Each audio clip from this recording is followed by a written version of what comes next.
नमस्कार दोस्तों, आज की इस वीडियो में मैं एक इम्पोर्टेंट जीएसटी रूल डिस्कस करने वाला हूं और यह रूल सब पे लागू होता है। जितने भी टैक्स पेयर हैं, जो भी जीएसटी में रजिस्टर्ड पर्सन है, सब पर लागू होता है। और यह ऐसा रूल है कि इसमें गलती कोई और करे और उसकी सजा किसी और को मिले। मैं ऐसा क्यों कह रहा हूं, अभी आगे हम पूरा प्रैक्टिकल एग्जाम्पल के साथ एक एक पॉइंट डिस्कस करने वाला हूं।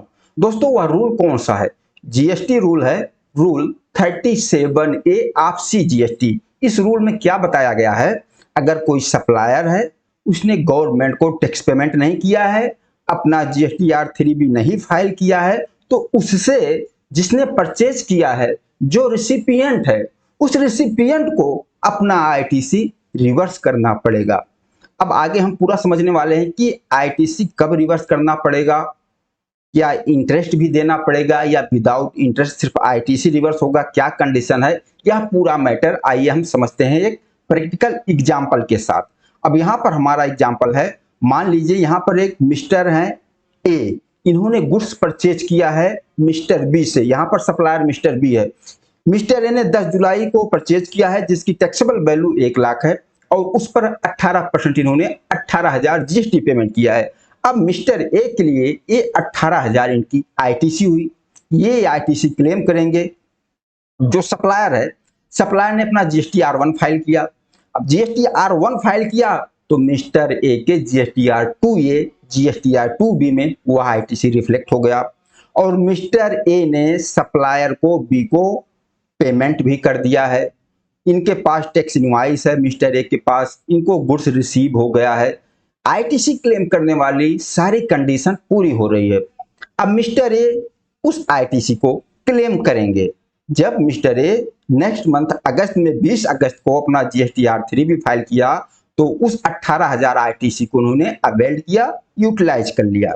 ओके, मिस्टर ए की कोई गलती नहीं है। अब यहाँ पर जो सप्लायर मिस्टर बी है, इसने GSTR1 तो फाइल कर दिया, लेकिन इसके बाद इसने GSTR3B ही नहीं फाइल किया, कोई टैक्स का ही पेमेंट नहीं किया। उसके बाद इसने कोई रिटर्न नहीं फाइल किया। अब यहां पर क्या होता है, ये रूल क्या बोलता है? ये रूल बोलता है कि अगर सप्लायर जो मिस्टर बी है, अगर ये रिटर्न नहीं फाइल करता अपना GSTR3B और टैक्स का पेमेंट नहीं करता, तो जो मिस्टर ए ने 18,000 की आईटीसी लिया है, मिस्टर ए को रिवर्स करना पड़ेगा। अब यहां पर गलती तो किया सप्लायर ने, टैक्स का पेमेंट नहीं किया, GSTR3 नहीं फाइल किया, जो भी गलती हुई सप्लायर ने किया। अब गवर्नमेंट को सप्लायर को पकड़ना चाहिए, लेकिन नहीं, सप्लायर से रिकवरी नहीं कर पा रहे हैं, सीधा आके मिस्टर ए इनको बोलते हैं कि आप आईटीसी रिवर्स कीजिए। अब आईटीसी कब तक रिवर्स करना है, कैसे रिवर्स करना है, उस चीज को समझते हैं।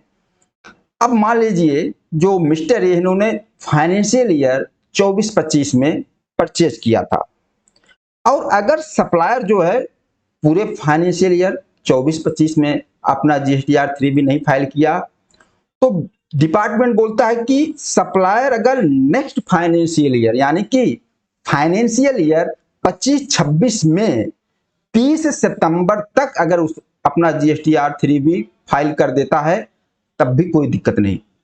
30 सितंबर तक अगर GSTR3B सप्लायर फाइल कर देगा नेक्स्ट फाइनेंशियल ईयर में, फिर भी जो रिसिपिएंट है मिस्टर ए, इनको आईटीसी रिवर्स करने की जरूरत नहीं है। ओके, और अगर सप्लायर जैसे 24-25 का GSTR3B था, जो रिसिपिएंट है उन्होंने 24-25 में आईटीसी क्लेम किया था, लेकिन वह सप्लायर अगर नेक्स्ट फाइनेंशियल ईयर के यानी कि करंट फाइनेंशियल ईयर 24-25 का केस था, नेक्स्ट फाइनेंशियल ईयर 25-26 में अगर सप्लायर 30 सितंबर तक अपना GSTR3B रिटर्न नहीं फाइल करता है, तो जो रिसिपिएंट मिस्टर ए हैं, इनको 30 नवंबर तक अपना आईटीसी रिवर्स करना होगा। अब 30 नवंबर बोला गया है। अब नवंबर में जब जो रिसिपिएंट हो अपना GSTR3B फाइल करेगा, तो मान लीजिए 20 नवंबर को ही फाइल करेगा, तो 20 नवंबर को रिवर्स कर दो। अगर लेट फाइल करता है तो पूरा टाइम दिया गया है कि 30 नवंबर तक। अगर 30 सितंबर तक आपका सप्लायर GSTR3 भी नहीं फाइल करता है, तो जो आईटीसी आपने क्लेम किया था 30 नवंबर तक आप उसको रिवर्स कर दीजिए। मतलब 2 महीने का टाइम और आपको दिया गया है। और जब अगर 25 नवंबर तक आप आईटीसी रिवर्स करोगे तो आपको कोई इंटरेस्ट नहीं देना है। सिर्फ और सिर्फ जैसे इस एग्जांपल में मिस्टर ए 18,000 की आईटीसी क्लेम किया है और अगर 30 सितंबर तक इनका सप्लायर जीएसटीआर 3 भी नहीं फाइल किया तो 30 नवंबर तक ये सिर्फ 18,000 रिवर्स करेंगे, सिर्फ आईटीसी रिवर्स कर देंगे। इंटरेस्ट नहीं रिवर्स होगा, भले इन्होंने अवेल्ड करके यूटिलाइज भी कर लिया है, कोई दिक्कत नहीं, सिर्फ और सिर्फ आईटीसी रिवर्स होगा, इंटरेस्ट नहीं रिवर्स करना होगा। ओके, लेकिन अगर जो रिसिपिएंट है मिस्टर ए, इन्होंने 30 नवंबर तक भी आईटीसी नहीं रिवर्स किया, उसके बाद फिर इनको आईटीसी भी रिवर्स करना पड़ेगा और इंटरेस्ट भी देना पड़ेगा। इंटरेस्ट कहां से?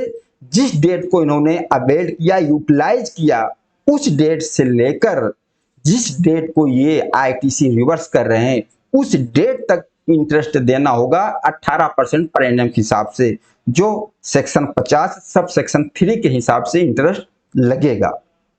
ओके, अब यहां पर रिसिपिएंट की कोई गलती नहीं, डिपार्टमेंट को रिकवरी करना चाहिए सप्लायर से, मिस्टर बी से, लेकिन यहां पर मिस्टर बी से रिकवरी ना हो पाया तो यहां रिसिपिएंट को मिस्टर ए को ही आईटीसी रिवर्स करना पड़ रहा है विथ इंटरेस्ट। आगे चलकर डिपार्टमेंट पकड़ता है सप्लायर को, मिस्टर बी को, और ये अपना टैक्स पेमेंट करते हैं, अपना जीएसटीआर 3 भी फाइल कर देते हैं। अब जो आईटीसी मिस्टर ए ने रिवर्स किया था उस आईटीसी को ये दोबारा फिर रिक्लेम कर सकते हैं। दोस्तों, यह था हमारा रूल 37A, जो कि जीएसटी में बड़ा ही उल्टा रूल है कि गलती कोई और करे उसकी सजा कोई किसी और को मिले। यहां पर एक कहावत ना कि किसी का गुस्सा किसी पर उतारा गया। अब डिपार्टमेंट तो मिस्टर बी जो सप्लायर है इनको पकड़ना चाहिए, इनकी गलती है, ये डिफॉल्टर है, इन्होंने टैक्स नहीं पेमेंट किया, तो पूरा जो रिकवरी करना है सप्लायर से करो। लेकिन यहाँ रिसिपिएंट की क्या गलती है? रिसिपिएंट ने पूरा पेमेंट कर दिया है, आईटीसी क्लेम करने की सारी कंडीशन भी पूरी है, उसने आईटीसी लिया। अब सप्लायर ने पेमेंट नहीं किया तो इसमें रिसिपिएंट की क्या गलती है? लेकिन रूल ऐसा बना दिया है कि रिसिपिएंट को आईटीसी रिवर्स करना पड़ेगा। अब रूल है तो फॉलो करना ही पड़ेगा, क्योंकि जब जीएसटी में ऐसा रूल है तो।